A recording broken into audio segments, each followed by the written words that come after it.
Welcome. Today we're going to be performing a battery change in a G Shock GA-150A, and this is the 5255 module. Let's get right into it.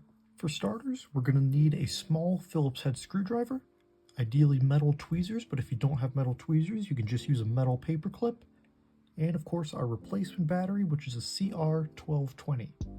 I wanted to start off by saying we do not have to remove these straps, but I'm going to go ahead and remove them just so that you guys can see what I'm doing a little bit easier.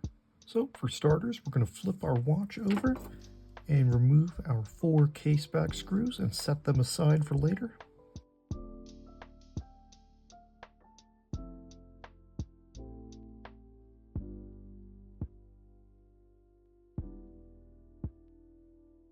Now with our case back screws removed, we can go ahead and lift our case back right off. And don't worry, sometimes your rubber gasket will come off attached to the case back. We'll be able to put that back in during reassembly. Now that we're inside the watch, the first thing we're going to need to do is take out this plastic retaining ring. So to do this, I usually will come from the top, slide something right under it, and lift straight out. Like so, and set it aside. Now we have free access to our module, so at this point it's very important to make sure that we don't accidentally knock it out of place. So I'm going to rotate my watch right over here, and I usually will hold my finger on this as I'm unlatching the battery just to make sure it doesn't shift around. As we can see here, there's a little tab that's holding this battery housing in. We simply want to get our tweezers or paper clip right behind that tab, pull towards us, and we'll unlatch it. And if this sticker is stuck to your battery, we'll just slide something right underneath. Now we can pull our old battery out and get rid of it.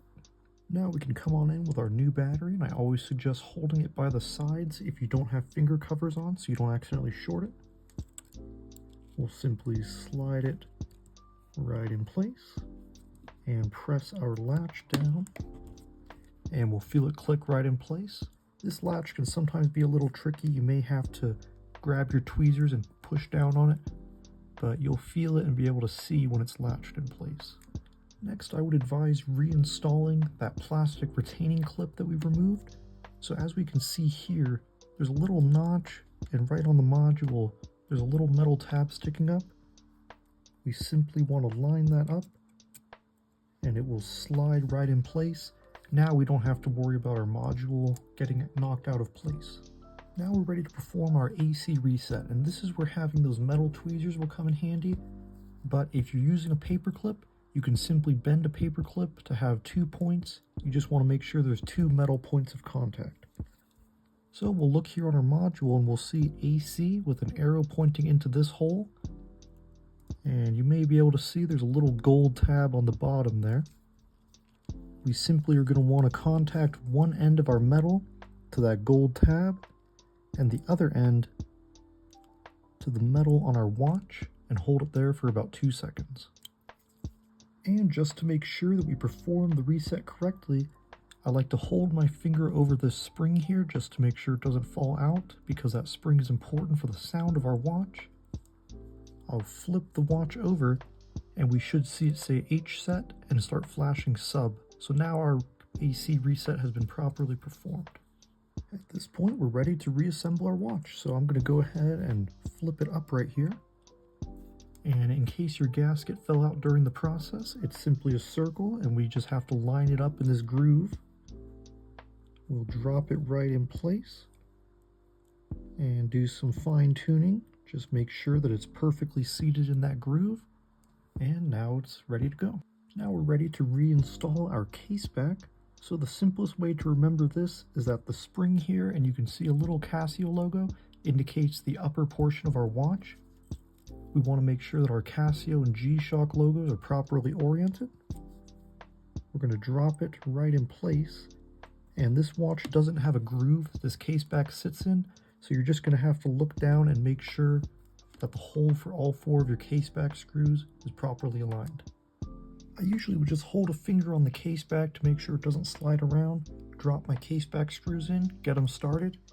Now all we need to do is snug them up, And remember, not too tight, just snug is all we need. These are very delicate little screws.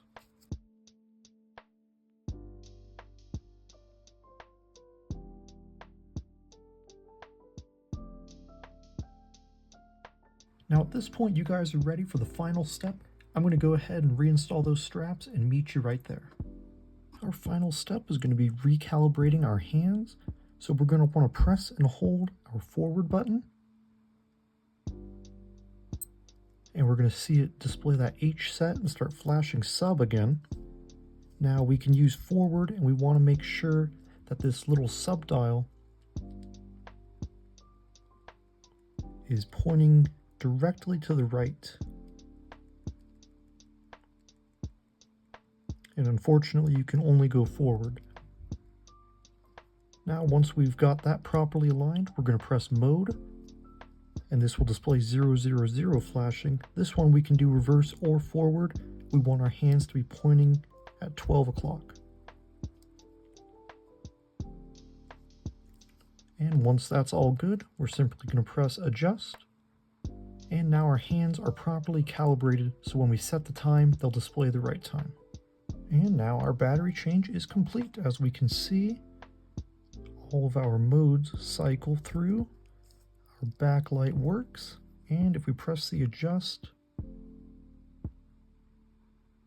we can hear that our beep is still audible. So our watch is ready to set the time on and wear again. Thank you guys so much for joining me in this battery changing tutorial. I really hope that it was clear and helpful. If you have any questions for me, please leave them down in the comments and I'll get back to you as quickly as I can. And if you're interested in more tutorials and watch related content, please do consider subscribing. I'm going to be covering a wide array of G Shock, Baby G, and normal Casio products, so stay tuned for more. Thanks guys.